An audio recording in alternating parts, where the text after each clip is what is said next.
The actual history of the lifelink mechanic is a pretty cool little bit of Magic trivia, so let's take a little trip backwards in time to see how it's changed. We're all pretty familiar with how lifelink works. Things with lifelink, usually creatures but not always, let their controller gain life when they deal damage. Lifelink was actually officially introduced as a future sight mechanic. Remember that set, which tried to predict mechanics and stuff in Magic's future?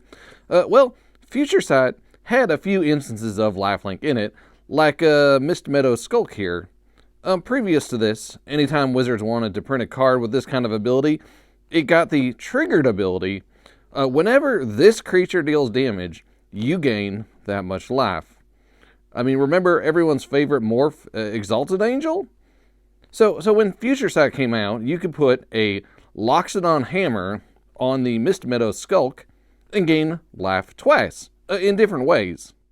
The set immediately after Future Sight was 10th edition, which brought along some rule changes. Going forwards, new cards would receive the lifelink ability, while reprints of the old cards would be left alone. There was one exception to this, which is Loxodon Hammer, and this card actually got an errata update when it was reprinted in 10th edition. Here's the 10th edition Hammer with the errata. This rule change had its ups and downs. Before, if you, let's say, had 2 hammers on a creature, you would gain life twice. But the lifelink ability doesn't stack, so giving a creature lifelink multiple times doesn't get you anything. The plus side to lifelink is that the life gain happens at the same time that the creature deals the damage, but with the triggered ability, there was a slight window where if your life drops to 0 or below before the trigger resolves, you will die. The actual name lifelink came as a slight change from Wizards' internal nickname for that ability, Spirit Link.